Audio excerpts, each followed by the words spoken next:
4, 3. The Mac Observer's Mac Geek Gab, episode 860 for Monday, March 8th, 2021.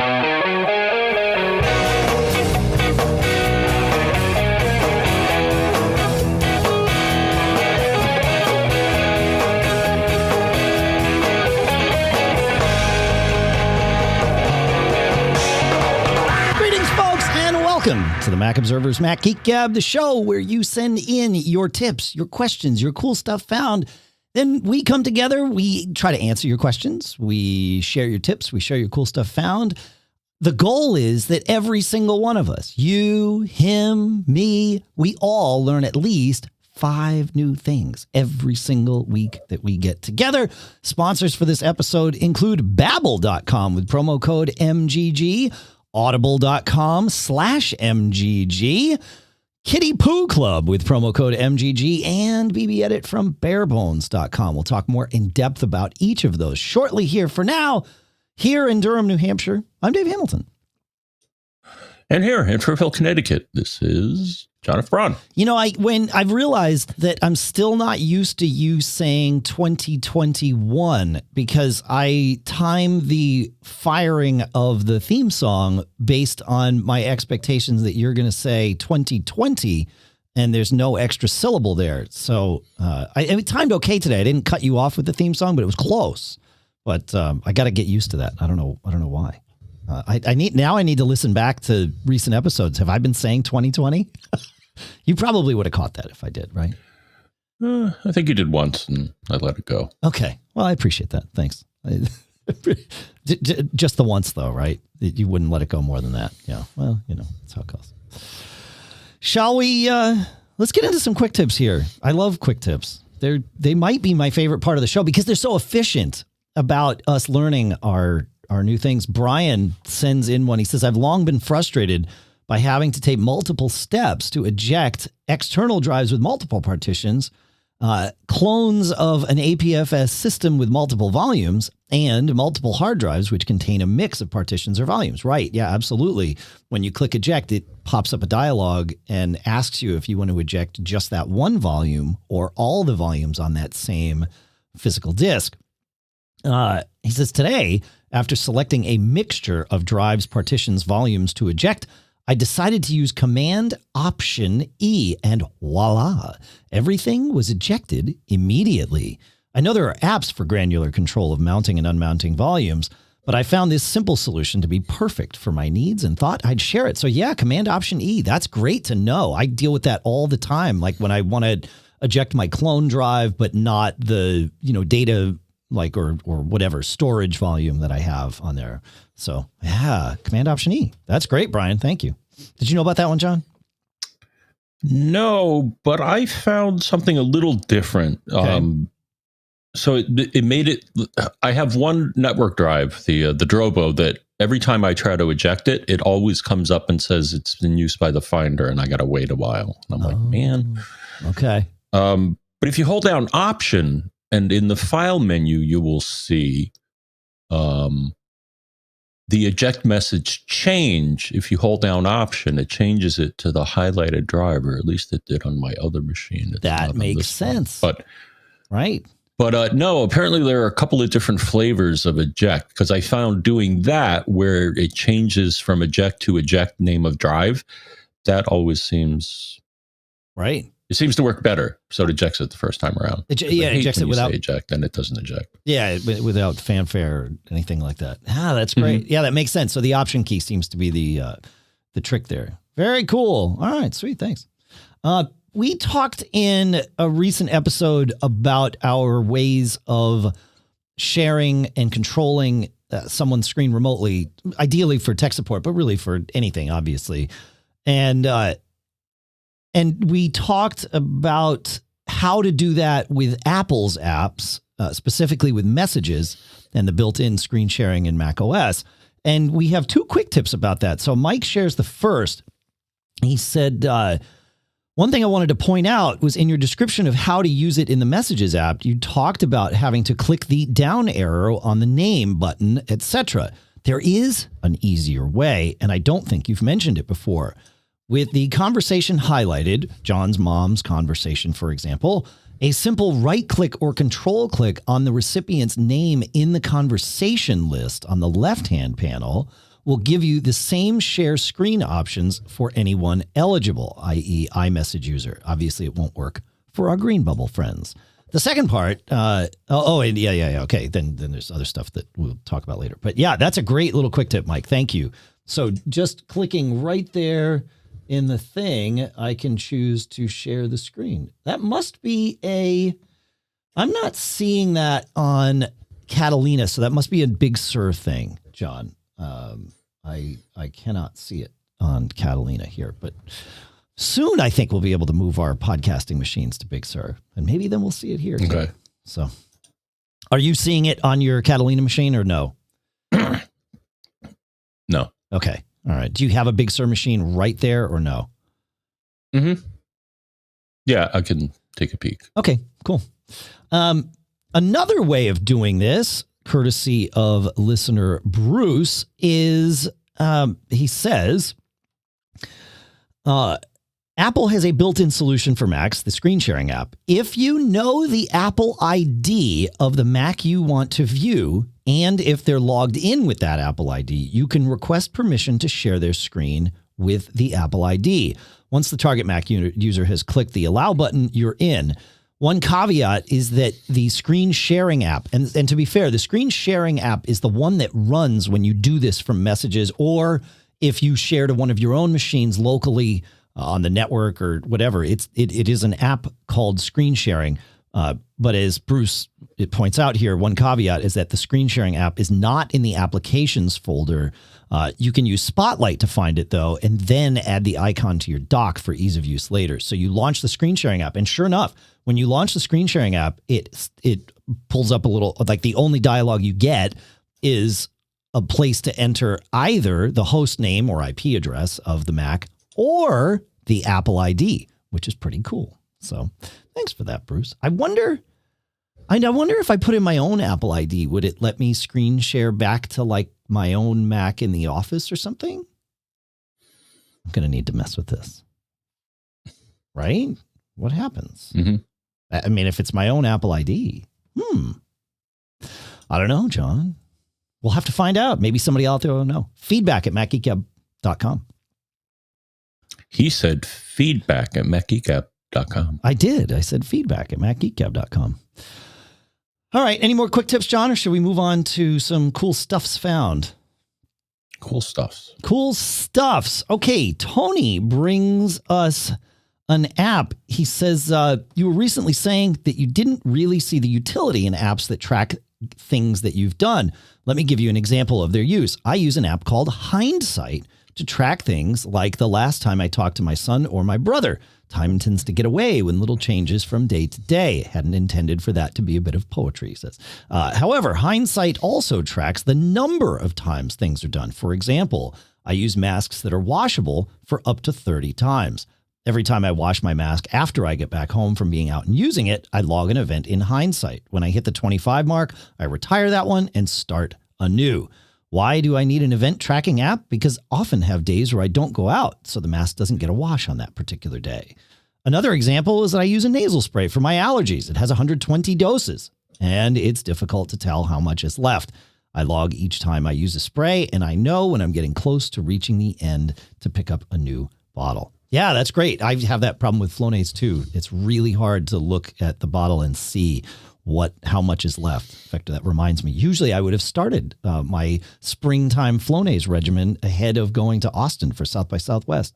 But I'm not going to Austin for South by Southwest this year, John. So I have not done that. I do get to attend remotely. There's actually some cool things. So, but yes, not in person this year. Hopefully next year.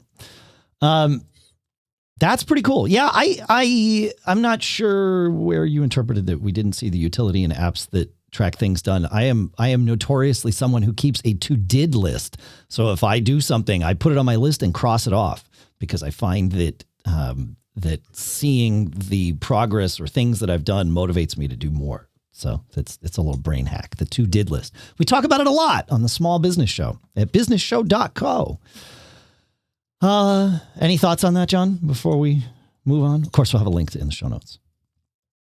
Nope. Okay. Kelly Gamont pointed out a great little thing called groovebox.org.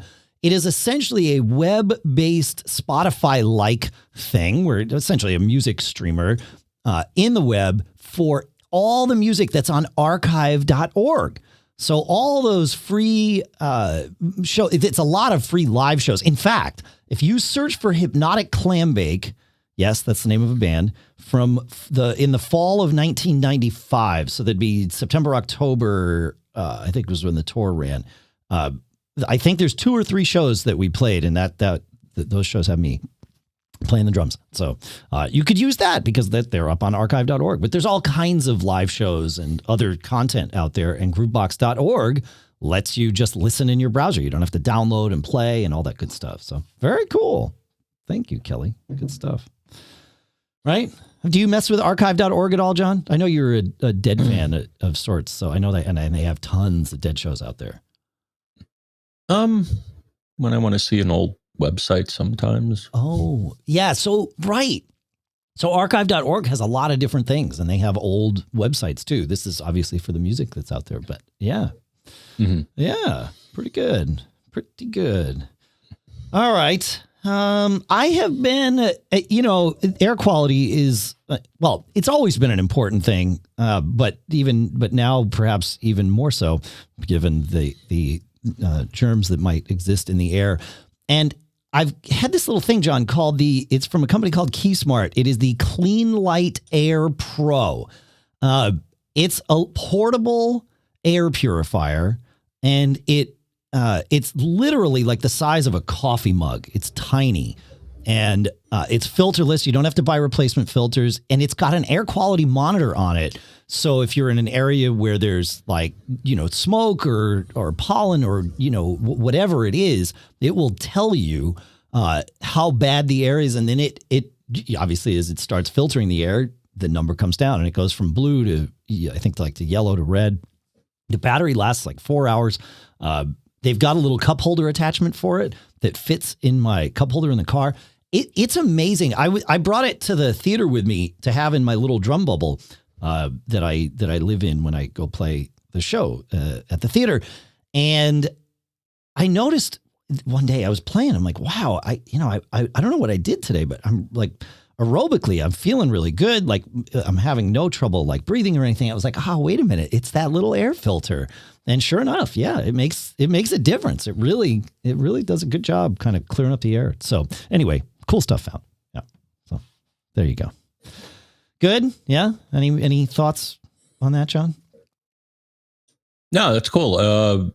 Yeah. UV light kills things. UV light. Yes, it is a portable ionic UV light air purifier. It's not inexpensive. It is $220, but I see. Yeah.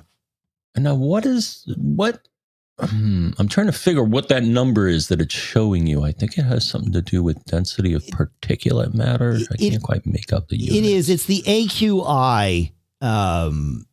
Okay. Yeah. I've seen that number. Correct. In Apple Maps, I think. Okay. Correct. Yes, exactly. So handy little thing. Not too bad. So I've been kind of keeping it. I just keep it in like one of the pouches for a water bottle in my backpack. I bring it to UNH when I teach there too. I put it on the little lectern next to me. So, clearing the air. Of course, we're all wearing masks and everybody's obsessively tested for COVID and all that stuff. But still, not bad. My son texted me this morning and asked if I knew about a command, and the command is NC from the terminal. He's been doing a lot of stuff with the terminal lately, John. In fact, he just finished a segment in his computer science class on doing assembler, believe it or not. Now, I guess helps with theoretical compiler design, things like that. But anyway, he asked me if I knew about a command called NC, which is, I don't know what, I guess it's network connect. It just connects to network ports. I don't know that I ever knew about this command. It's part of the, default set of commands on Mac OS, of course, in the terminal, but he sent it to me with a a destination host and a port number. Now, the port number was 23, which is the Telnet port. But of course, Telnet has been deprecated and since removed from macOS. I used Homebrew to install a version of Telnet in case I want to connect to network devices directly at a certain port. But NC, it seems, will do that. And if you connect to the host that he sent me, which is towel.blinkenlights.nl, and we'll put all this in the show notes, on port 23, the Telnet port, you will get a full ASCII version of Star Wars. And it's really well done with text and some graphics and all of that stuff. I think this has been there for a decade or decades, but you can access it with the NC command or, of course, with Telnet. You can just Telnet to towel.blinkenlights.nl. And it will start the movie for you. No sound, but, dialogue and things like that happening. So pretty cool. So I didn't know about the NC command. Did you know about that one, John? Wow. Oh, and the man page is awesome. So they show you how you can forge an email by talking to an SMTP server. Right. They're not telling you to forge it, but the example they give kind of makes you aware of. Okay. Yeah, sure. How easy it is to set the from address on an email. Right. And port scanning. Oh, it has a little port scanner too. Wow. Oh, look at that. Nice catch. Oh, yeah. Right. Now port scanning. Now that's big fun. It's a good way to bring attention to yourself. Or at least I found out back in the day. Well, it depends on what you're port scanning on. I mean, if you're port scanning on your own machines, it's fine. I actually do that a lot. Yeah, this was somebody else. Yeah. This was somebody else's. So that's pretty cool. It could be taken the wrong way. Absolutely. Yeah, absolutely. Right. Very cool. Very cool. All right, good. Hey, iMazing 2.1.3 adds M1 Mac DFU Restore to its bag of tricks, which is super handy. So you've long been able to do DFU Restore on iPhones and iPads, and now iMazing makes it easy to do that from one Mac to an M1 Mac, which could be very, very handy if your M1 Mac gets itself into, or if you get your M1 Mac into DFU mode. So iMazing is the trick for that. Just file it in your head, and hopefully you'll never need to use it, but you know that some of us will. So yeah, pretty good. It's amazing thinking of all, like, as soon as I saw that, I was like, of course there's a DFU mode, because it's just like an iPhone, or more like an iPhone, or an iPad Pro really is probably the closest analogy, and the closest device, I should say. Not really an analogy. All right. Thoughts on that, John, before we move on?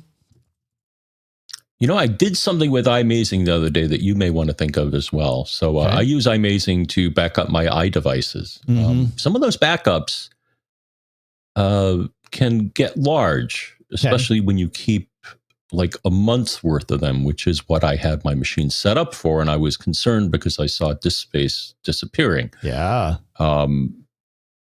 If you do have, so the tip here is within iMazing, there's a place where you can set how long back you wanted to archive backups, if at all.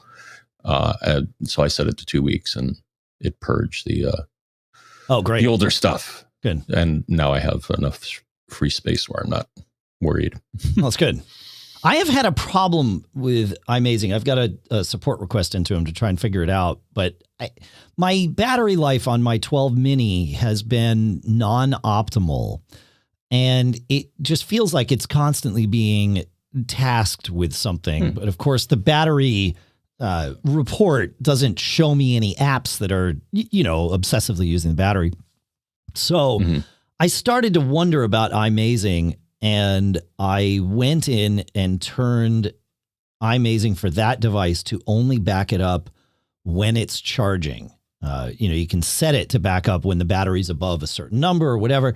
Well, I said, no, only back it up when it's charging. Great. 2 days later, things hadn't gotten better. 2 days later, I'm sitting at my desk and I see it just completed an operation and finished backing up that device. I see an alert. I'm like, well, that device hasn't been on charge for like 6 hours. Why did it do that? And so I launched it, and then it was backing it up again. and I canceled the backup and it started again. So I quit iMazing and I sent in a support request. I took some screenshots first. Then I quit iMazing and sent in a support request. So something is funky on my machine. My guess is this is not an issue for everyone. But yeah, anyway. So I'll let you know. Hopefully we resolve that. The OWC USB-C travel dock is my final contribution to cool stuff found this week, John. I mentioned I've been teaching at UNH, and one of the things that I do is I bring my laptop there. I connect it to an HDMI splitter that sends, an HDMI signal from my M1 laptop to actually 3 screens that they have in the classroom, all showing the same thing, which is fine. And then also to one of these things called an owl. If you've never seen one of these owls before, it's about the size of a sort of a large water bottle. It's fat and looks like an owl. It has what look to be eyes on the top, but it is a panoramic 360-degree view camera, microphone, and speaker built exactly for what we're using it for in the classroom. And when you link it with something like Zoom, it's great because it shows you 2 views. You get the panoramic view sort of across the top of the screen so you can see the entire room. And then it focuses a zoomed in camera on the voice or where sound is coming from. So you get this constantly panning thing. It's great. That connects via USB. I have found that not all USB ports on USB travel docks are created equal. On my Anchor little dock that I've had for years, it has 3 USB-A ports on it, and 2 of them will work with the owl and 1 will not. The owl is self-powered, so I don't think it's a power thing. I think it's that some of these ports are just not built to be as high speed as others. And this is where OWC shines. This is not an ad spot. This is a Dave uses this and thanks the lucky stars that he has it, because the USB-A ports on this thing all work the way they're supposed to. They just work. And this is one of the things that OWC does. They pride themselves on making sure that all ports can be used at all times at full capacity. So this is now the thing that I use at UNH, and it works fine. And I don't run into headaches every time I go to plug things in. So there you go, the USB-C travel dock. And I think it's like $55 or something. So it's got HDMI, 2 USB-A ports, and USB-C power pass-through, as well as an SD card too. So handy little thing. The cable tucks into it, travels nicely. All right. Anything else there, John? I got one. It's Go. Nice. Go. You have one of those. I thought you had a cool stuff found. Sorry. Yeah. Oh, yeah. No. Yeah. Cool. All right. Well, speaking of sponsors, I want to talk about our first 2 sponsors, if I can do that, John. Okay.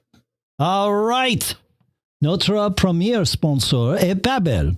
Or, in case you don't speak French, that means our first sponsor here is Babbel, the #1 selling language learning app. And that's where I'm learning how to speak a little bit of French. Because, we've got time, and I figured I live, not that far from where French is spoken, just north of me in Canada.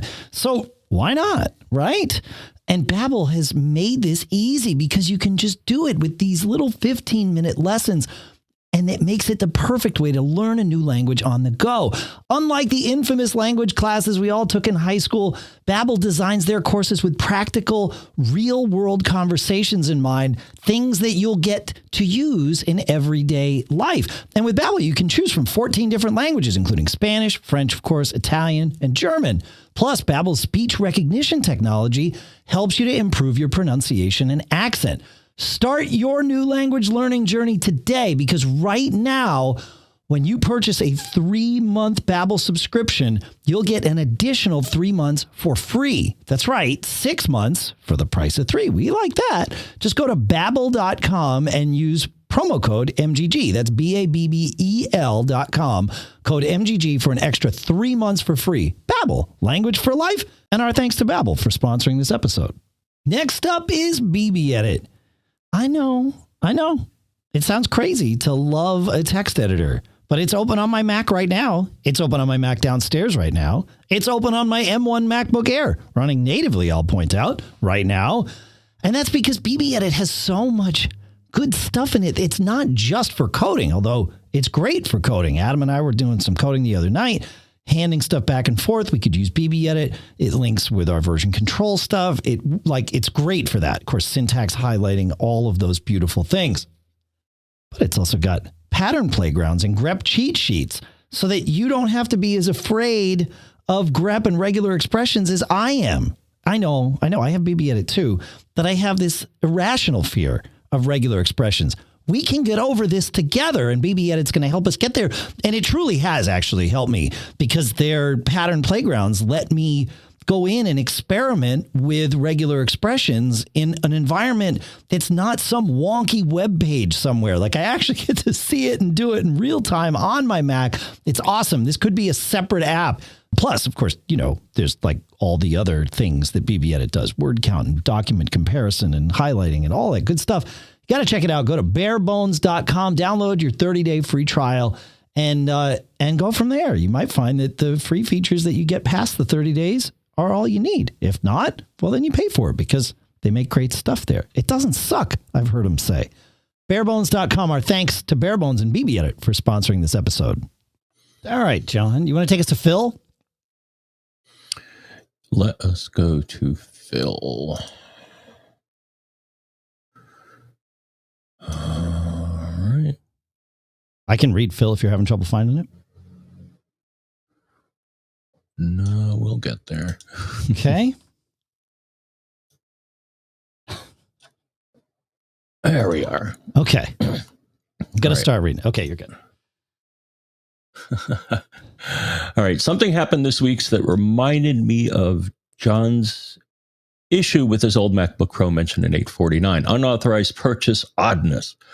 I was sending in my MacBook Pro to Apple for service and followed their instructions. I logged out of my iCloud account and I decided to delete my user account before sending in for repair. I always keep a totally clean admin account on my machines. One of the steps in Apple's procedure is, number 4, deauthorize your computer for content purchases. And he links to a support article. That's about deauthorizing the computer from the iTunes store. I heard John say he followed the complete procedure, so maybe this doesn't apply. But here's the weird thing I noticed. When I opened the music app in the totally clean admin account and went to deauthorize the computer, it had knowledge of my iTunes Apple ID. You'd think that would be retrievable from a used clean account. A password was still required, so that's another hurdle someone would have to overcome, as you mentioned in the show. Still, the iTunes login seems to have its own level of persistence that I didn't expect. Maybe there's a clue in this that relates to John issue, for what it's worth. And actually, thank you for bringing that up. I did follow directions that Phobio, who is the company that does this work for Apple, they have a support article. And it points to one Apple article that is titled How to Erase an Intel-Based Mac. And buried in that, which I think I missed the last time around, Apple has another, probably more important article, What to Do Before You Sell, Give Away, or Trade in Your Mac. And one of the things they mentioned there is to do this deauthorization. And the reason I thought I mentioned is because when I looked at my computers after this weird purchase, one of them did still have that machine registered as a registered device. Interesting. Under my account. Interesting. Yeah. Huh. I think I've seen the last of the ghost iPhone 8. I think there was another app that I ran and it listed the devices that had used it at one point, and it's like John's iPhone 8, and it's like, nope, that's gone. Please, yeah, that's not it. Yeah, exactly. From the list. Huh. Interesting. Fascinating. Huh. Good stuff. Yeah. Signing out. Evidently, like I said, there's databases that Apple has that yeah, definitely. It's not that you can't touch, at least not in an easy way. Would be really nice to be able to just log in somewhere on Apple's site and clear those out. And you can do that with some of them, but not all. Yeah. All right. We've got a bunch of audio questions this week, John. And so I'm going to pepper these in here. The first one comes from Jerry. It says, I'm wondering if you know of any free recording apps that I could use to record webinars that I attend, but I need to be able to record them with my headphones plugged in because there's always a bunch of background noise and I want to hear it properly. The people that do the webinars don't always record them, so I would like to record them with my Mac. Do you know of any apps, or are there any on the Mac, but it needs to work with my headphones plugged in? Okay, yeah, so the... the title, I think, of his thing was free recorders or something. So I don't know of any free recording apps, but Piezo is an app from Rogue Amoeba at $19, not free, but it will do the job. And so we'll put a link to Piezo there. It's a really simple, I call it Audio Hijack Lite. That's not entirely true, but it sort of is. It does one thing, which is a subset of what Audio Hijack could do. And the reason I bring in Audio Hijack is if you've already got Audio Hijack, then just use that. Have it capture the app that is, that you want to record, and then put the recorder block in and you're good to go. You might, depending on the app, you might also need to put an output block in and send it to your headphones, because when Audio Hijack hijacks audio, then it doesn't send it to its intended destination at times. And that's part of the way it works. So you need to then say, but also send it to my headphones, and then it will send it to your headphones. So you can do both at the same time. But yeah, Audio Hijack, that's actually what it was originally built to do. It wasn't built for podcasters. It was built for people using things like Real Player that wanted to record shows and time shift them. That was its first use. So Audio Hijack and now Piezo would be the way to go. QuickTime Player is free and it's on your Mac, and it will record audio, but without something to grab the system audio like a loopback or something like that, you're not gonna. You could do this. So if you wanted to do, if I were tasked with doing it, I would do the solution that I've already mentioned, $19 and you're done. If free was the most important thing, I would do. You could do this. There's an app called Black Hole, and I'm trying to think if you could do this for free. So bear with me on this. There's an app called Black Hole, or a utility driver called Black Hole is maybe a better way to think of it. And what that does is it creates a virtual audio cable inside your Mac where you can sort of plug things into each other. What you would do is you would send the audio output from, say, Zoom to Black Hole. And now, because that's inside your Mac, you could record that with QuickTime Player, because QuickTime Player would see the other side of Black Hole as a microphone. So you've created, like I said, a virtual audio cable. The only trick would be still hearing it in real time. And I'm not sure how that's going to go. So, yeah. Okay, so that and I realize now you may also want to record the video of this. And if you want to do that, screen recording will do it for you. I don't know how long screen recording will go, so that might actually be your free answer, is screen record that option, and maybe that'll do it. I don't know. What do you think, John? Will screen recording grab audio and video for like an hour? Yeah, I was scratching my head over this one and never got back to it. I was starting to look at things, but no, you're right. The screen recording, the only source is your microphone, so that's probably not what you want. Right. And then, yeah, I was thinking, I'm not aware of anything that would do both video and system audio. Mac Vader says screen recording will do it. So, so maybe that's the answer. So maybe I overthought this. No great surprise. But yeah, there you go. So screen recording or something like, ScreenFlow would definitely do this, but I think the built-in screen recording, according to Mac Vader at live.macgeekgab.com, that will do it. Although he says he had to use... Yeah, go ahead. Yeah. Well, yeah. So he said he had to use a plugin to do something with sound. Now, I was going to ask, I don't think I use this anymore, but at one point, would loopback help reroute audio? It would. So loopback. So Mac Vader mentioned the plugin was called Soundflower. Soundflower doesn't really exist anymore. Black Hole is sort of the free replacement for Soundflower. Loopback is the commercial replacement for Soundflower. Okay. So but Brian Monroe is saying that this is doable with screen recording. So I would start there. Try it. Right. If that doesn't work, then move to something like ScreenFlow if you want to get the video with it too. So yeah, there you go. It's not going to be perfect though. It's not. It's literally capturing the Windows video, not the stream of the video from Zoom. So it's not necessarily going to be perfect, but it could be good. All right. Interesting. Yeah. Oh, see, it didn't go where I thought it was going to go. I like it. You want to take us to Todd, John? Todd, yes. Thank you, Todd, for all right, Todd has a follow-up here. So on photos, his problem was photos can identify people's faces and apply a name to it. I don't know how it happened, but he had pictures of the same person with different names applied to them. How do you deal with that? Right. And he found, and so he got back to us and said he also found on the Mac Photos app that you can select more than one person in the people pane, then right-click to merge two people where the two represents the number of people you have selected. That fixed my multiple people when they were the same person issue. So thank you, Todd. Interesting. Oh, that's good to know. Yeah. I like it. Cool.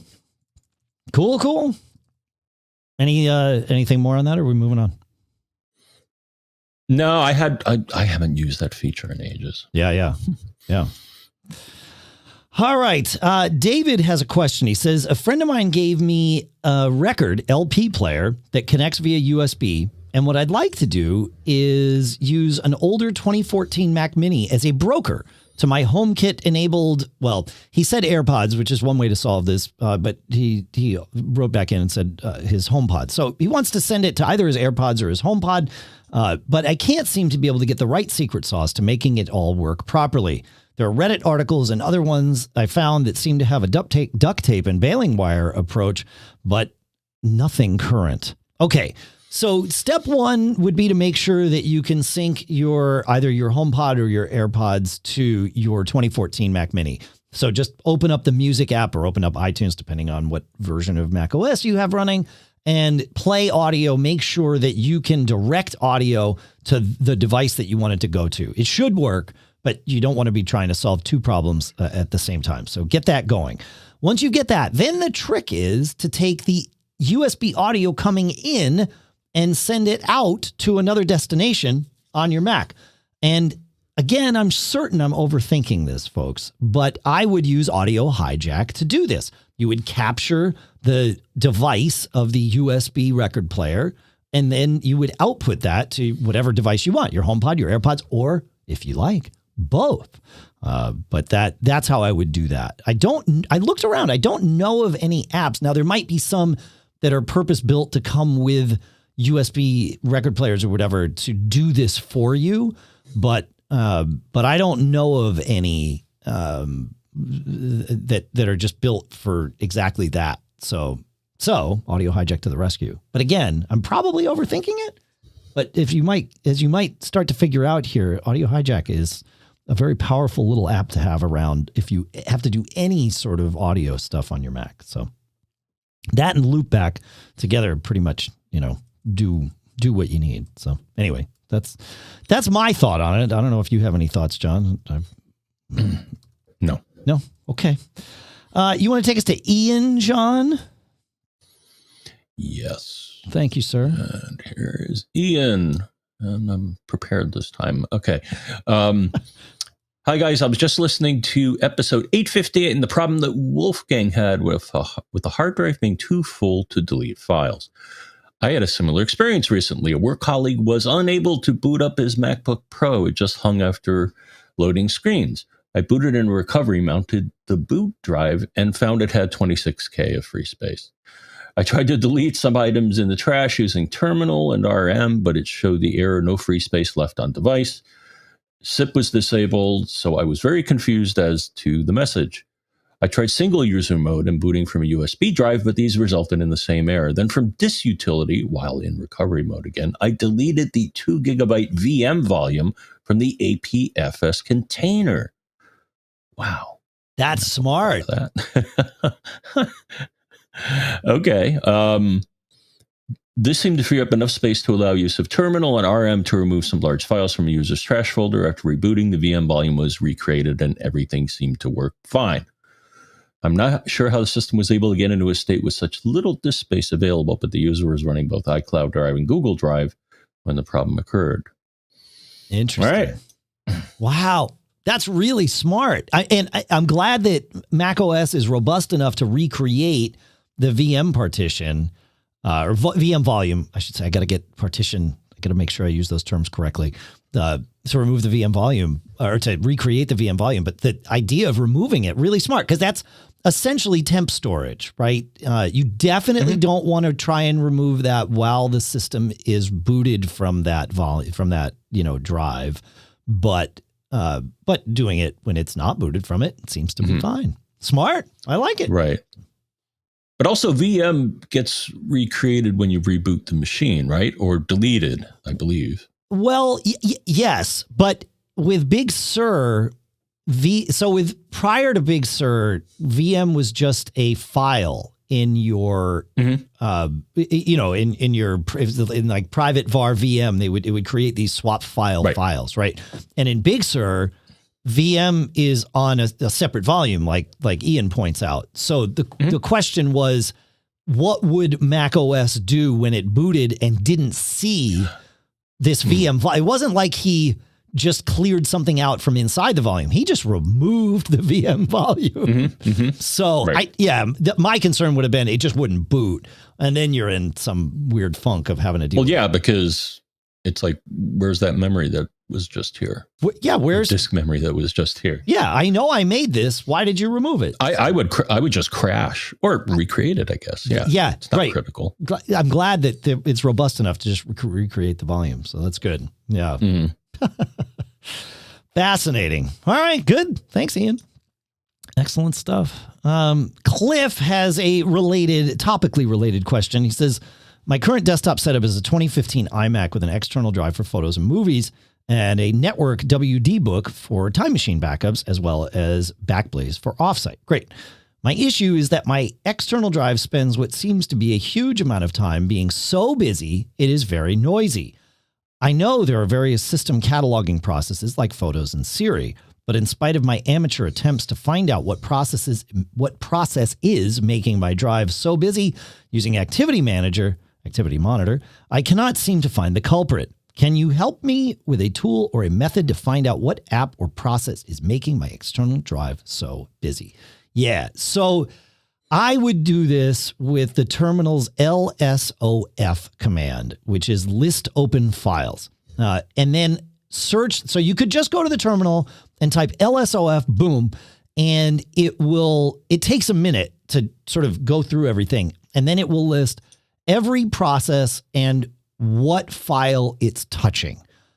So you could then use the terminal's search command, Command F in the terminal, to search the backlog buffer for the name of your external drive. And that's probably the easiest way to do it. However, if you want to be a little more elegant about it, you can use grep, which I mentioned during the BBEdit spot, but grep has a very simple thing here. You could do LSOF and then pipe the output to grep and use the pipe key, which is usually shift and then the thing above the return key on the right side of your Apple keyboard. So LSOF space pipe space grep space, and then within quotes, the name or some fragment of the name of your external drive. That will process the LSOF command, so it will take just as long. And then it will pipe the output into grep, which will filter it out and only show you the lines that match whatever you told it. And that would be the name of your drive. You don't have to try and remember this. I will put sort of an example grep command with LSOF in the show notes for us all to have in perpetuity at macgeekgab.com. But But yeah, there you go. That's how I would do that. John, would you do it a different way? Is there a better way, perhaps? I don't think so. Okay. Yeah. I mean, LSOF works. I like it. Yeah, it's good. Okay. While we're on the subject of using our external drives and full drives, Bob asks a question about something that's sort of been spinning around. Bob asks, have you seen the issues with M1 Macs and their SSDs being used at an alarming rate?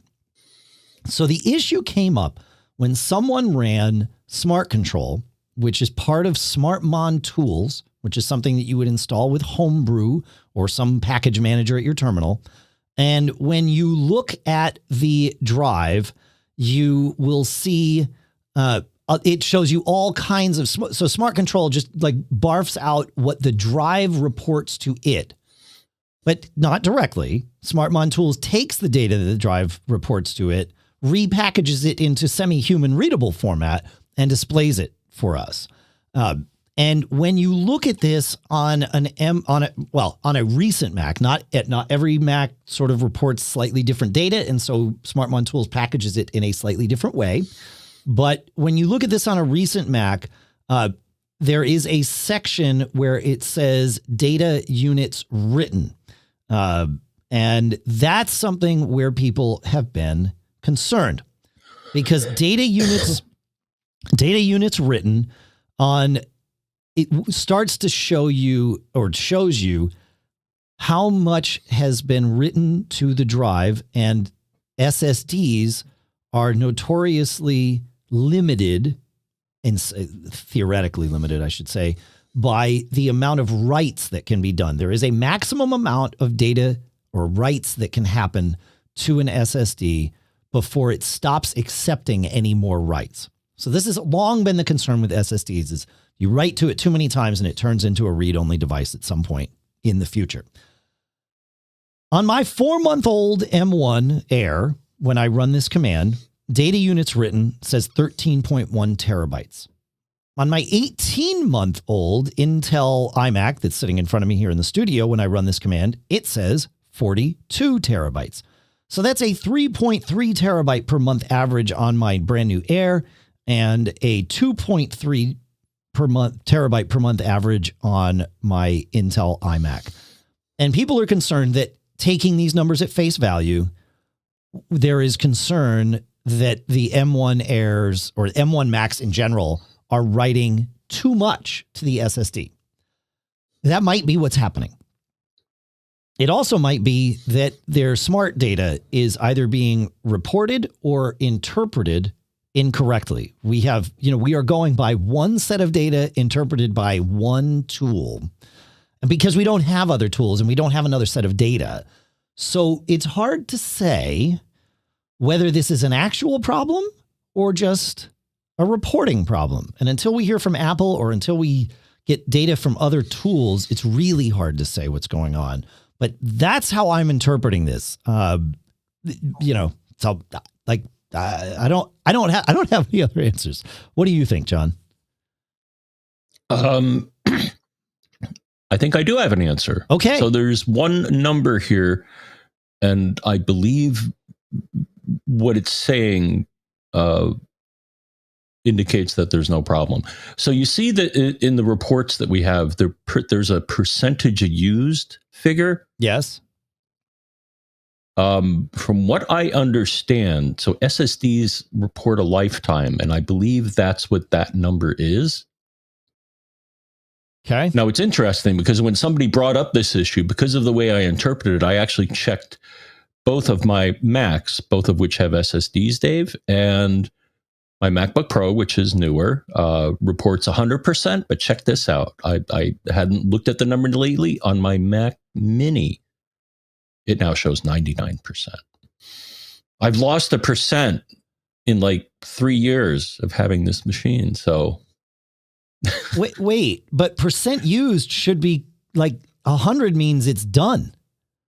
If you're, I think what is I think what iStat Menus is listing is the opposite of that number, if you see what I'm saying. Oh, you're seeing it in iStat Menus, not in SmartMon tools. Well, I see it in both. Okay. But I think the number is being reported differently. I understand what you're saying. Yeah, got it. Okay. Yeah. Okay. Yeah. Yeah. So the one that says percentage used, 1% means that 99% of its life is still left. Is still left. Yeah.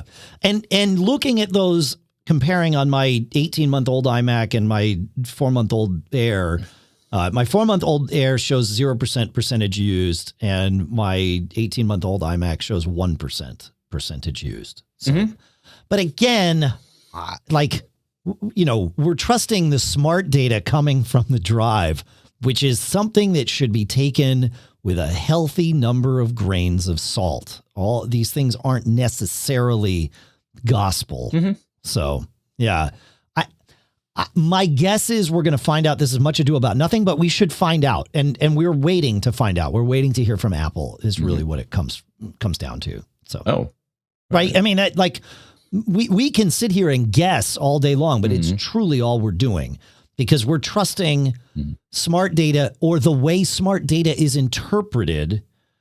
And we shouldn't be, because we've seen sensors, like we've seen third-party apps misinterpret sensors from the Macs all the time. Like iStat Menus, I've seen this on my M1 Air, but it's been reported by people on Intel Macs that Wi-Fi bandwidth reports often, for some of us, often reports as double what's actually happening, right? And it's just getting this from the network device. Like it's just saying that. What does it say? I'm going to put it up there in the menu. So this is one of those things where it's like, let's not trust the smart data too much. I mean, we've been saying that on this show for a decade and a half, that smart data is suspect at best. It's non-optimal. If it says your drive is fine, but you have other reasons to suspect it's not fine, do not trust that the smart data says it's fine. So that's what I got. But yeah, hopefully we get an answer from Apple at some point and really are able to, get to the bottom of this. So, all right, we got more. Oh, go ahead, John. Yeah. Well, also, if you have Drive DX is one of those programs that can actually look at multiple touch points and tell you if a problem is there. So maybe give that a whirl. I like it. Like with my mom's machine, Smart said, "Yep, drive's fine." Right. Yeah. And as soon as I plugged it in, Drive DX was like, "No, it's almost dead." Yeah, that's true. I should reach out to the Binary Fruit guys and see what they say about this. I hadn't thought to reach out to them. They may be saying something about it. They may. Yeah. It seems to be all anybody's talking about these days. Well, it's one of the things. Yeah. Well, I mean, if it's an issue, it's an issue. But that's the question. The first question is it an issue? So, all right. Well, we got more questions to go through is the question. I also have 2 more sponsors that I'd like to tell everybody about, if that's okay with you, Mr. Braun. Please do. All right.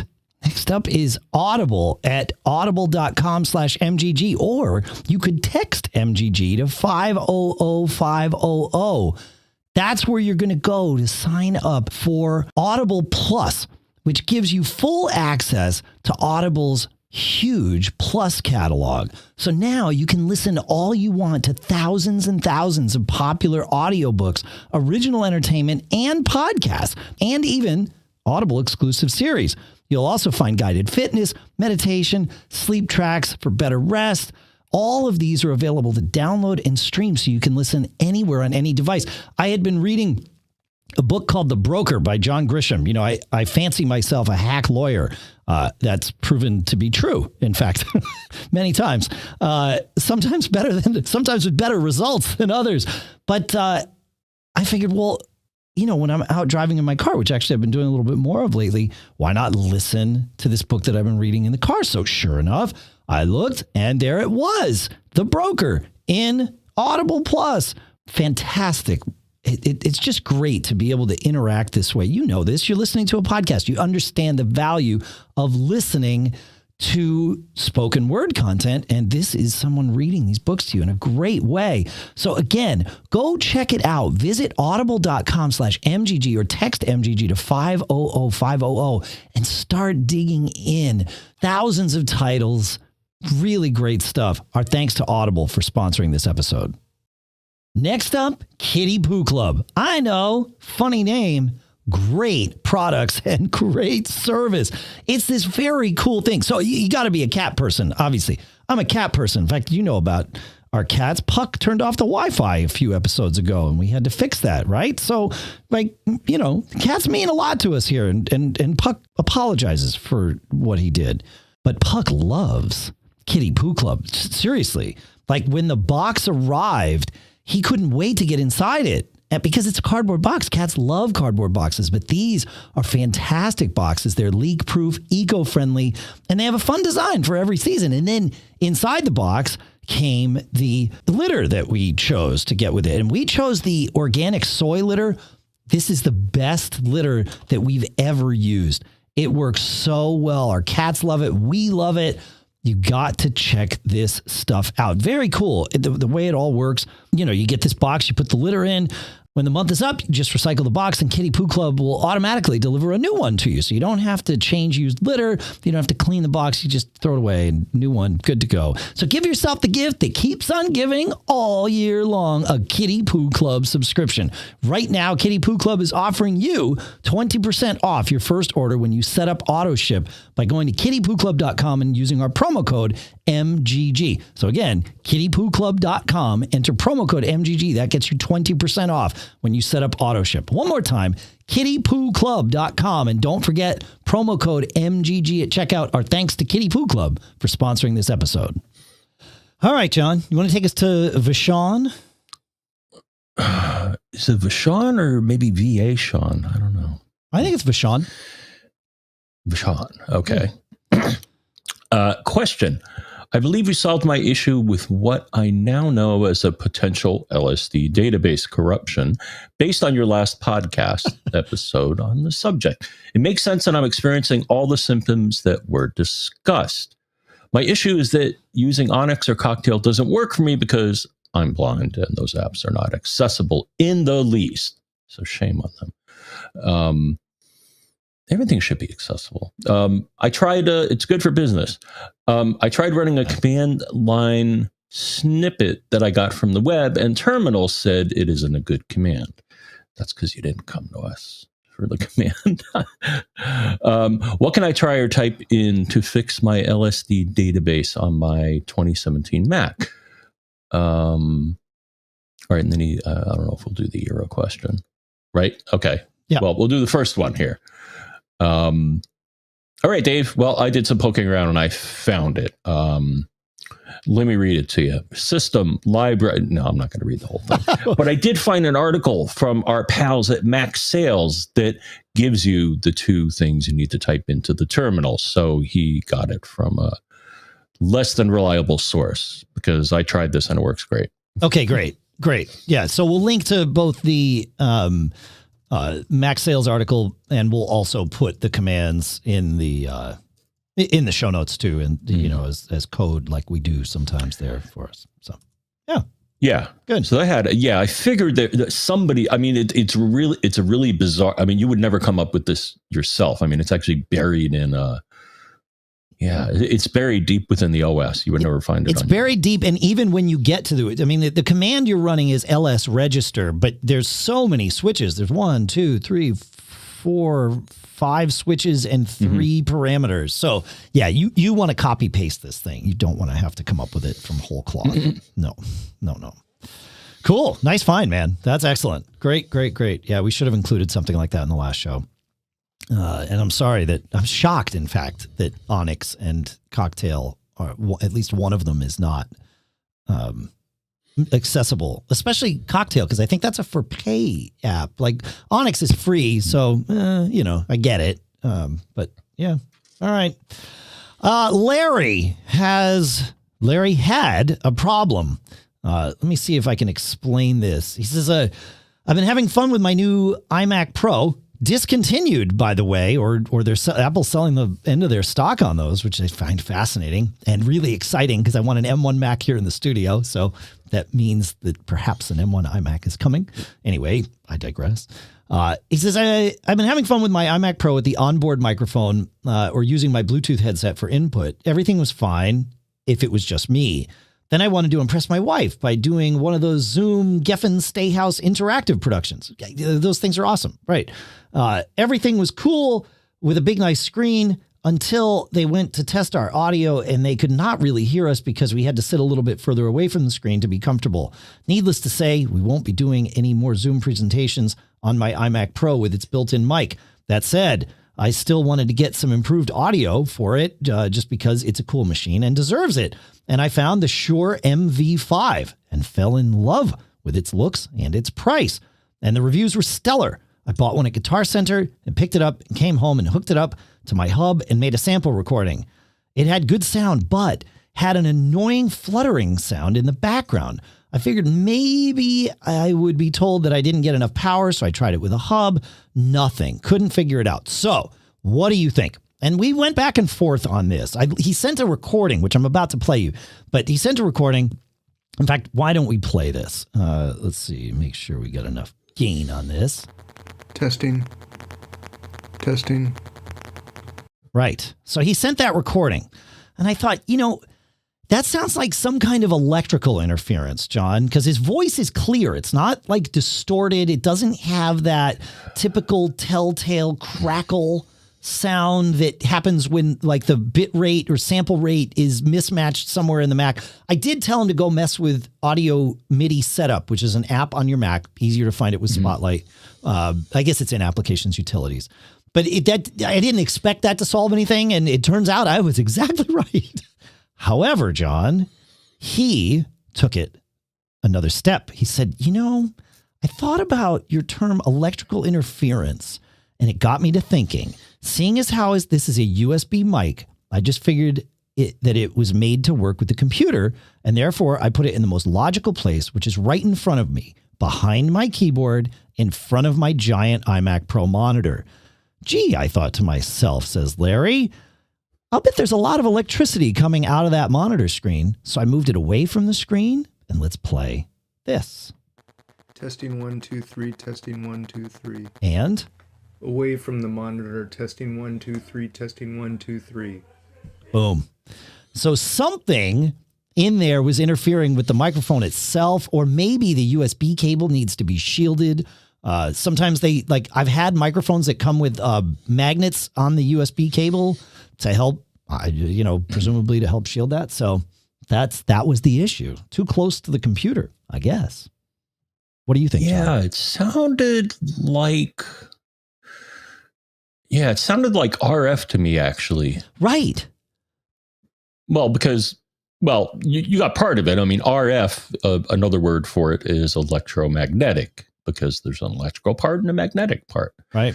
But yeah, it sounded like, remember the sound, it's been a while since I heard it, but people with pagers, if they got too close to you, you would hear them on your phone because they would, I guess, broadcast at a harmonic frequency or something. Yeah. That's what it sounded like at first. I'm like, get your pager away. Yeah, get your phone away.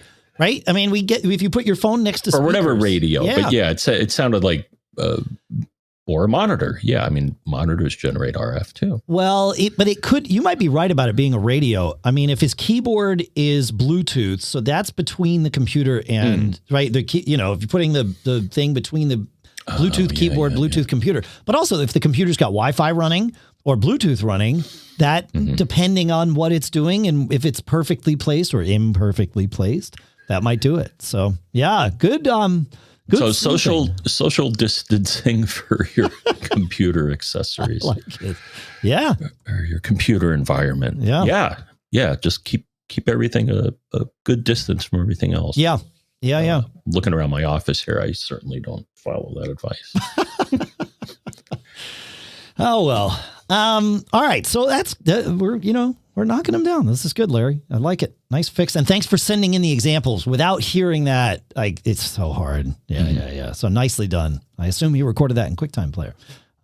So there you go. All right. Will, local consultant here in my area and a great guy to boot. He says, we now have seen a few M1 Mac minis that don't like DVI or VGA monitors.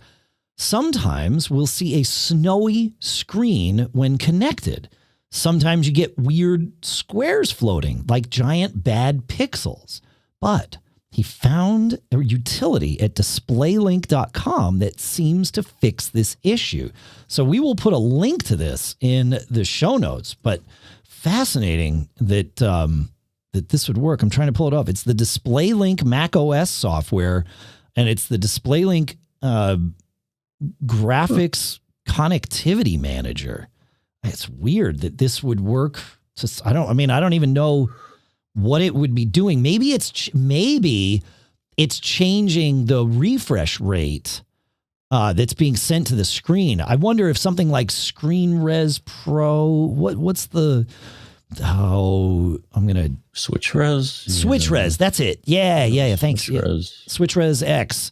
So I wonder if that would work. DisplayLink's graphics connectivity manager. Yeah. Okay. Weird. Thanks for sending that in.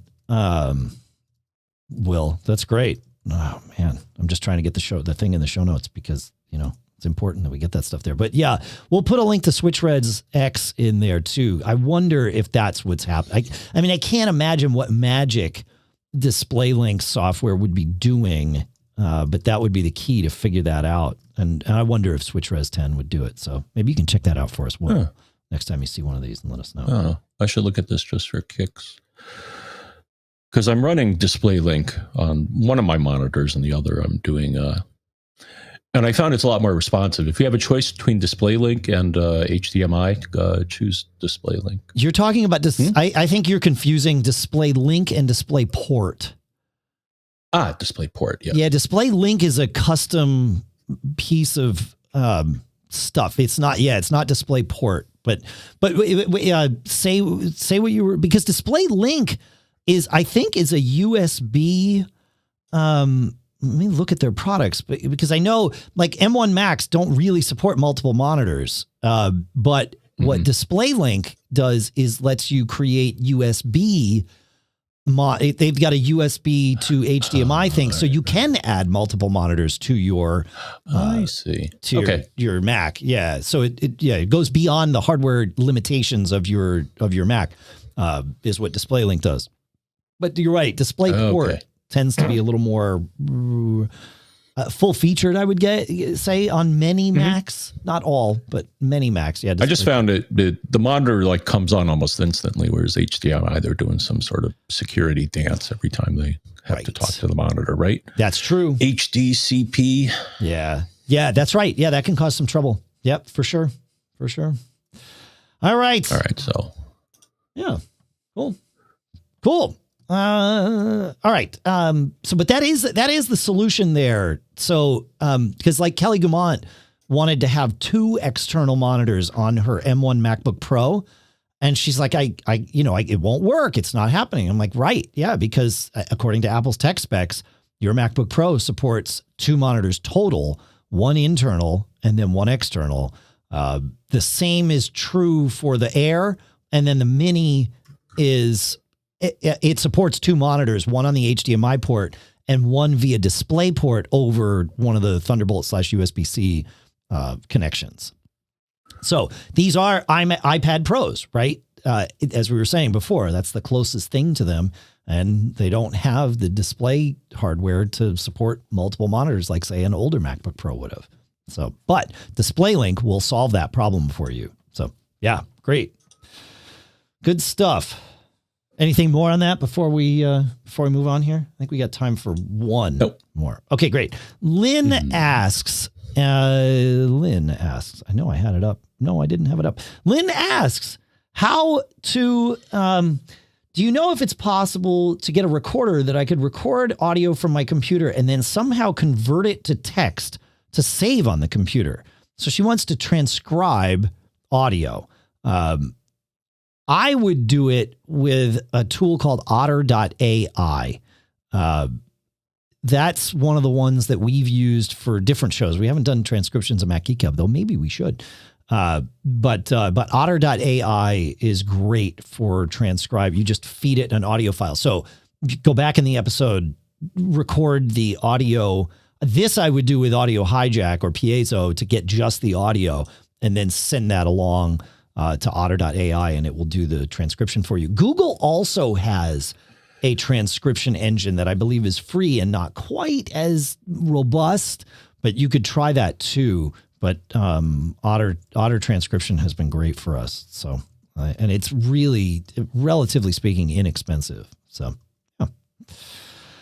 yeah. Somebody in Rob Video Guy in the chat says Simon Says transcriptions. So I will put that in the show notes too. Go ahead, John.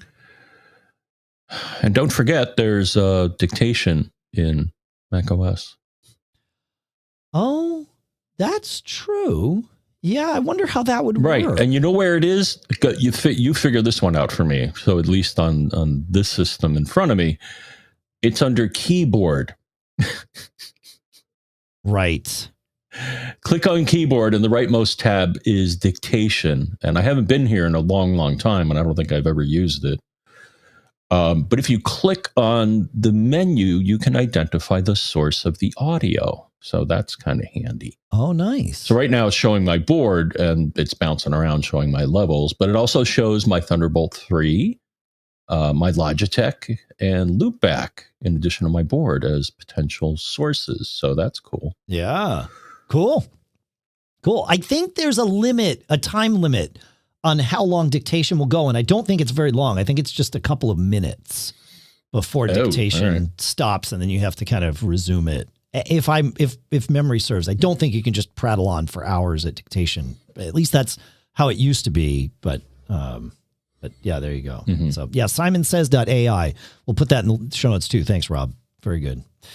Very good. Very good. Very good. All right. Well, I think that's going to be where we wrap it up, John, unless you've got a quick one.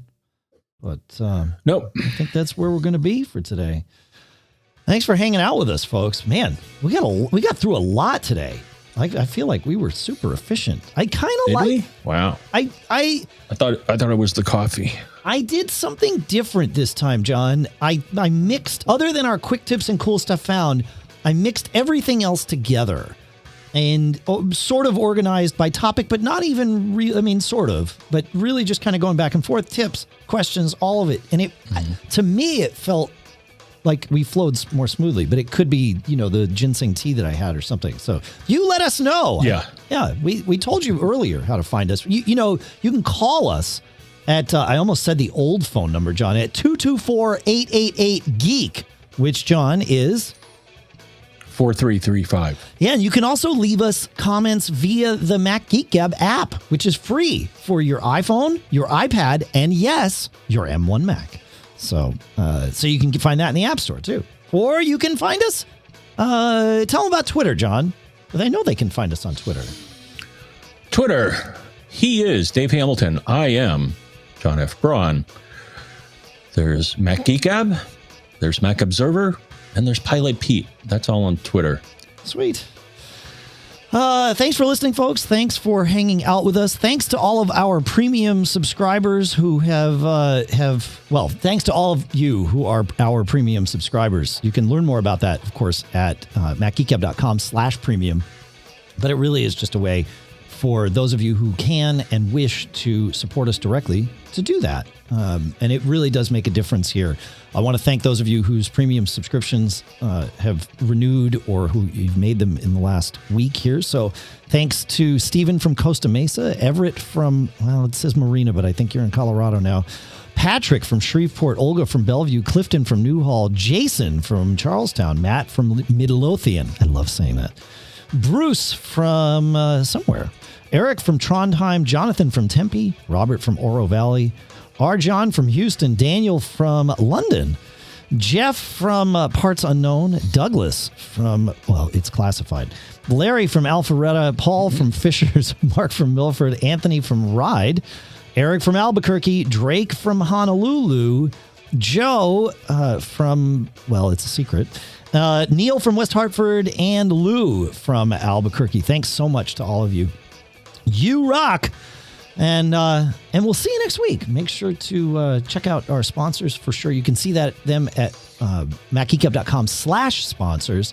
But also, as we mentioned in the show, Babbel.com with promo code MGG, barebones.com, audible.com/MGG, or text MGG to 500-500.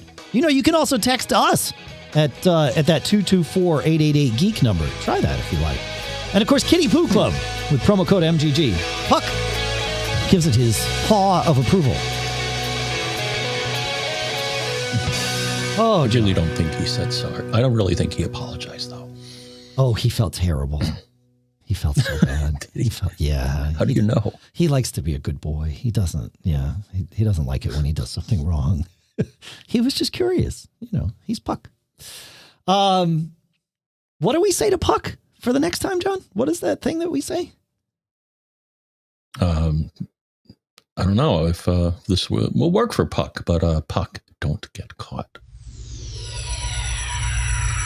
Made up.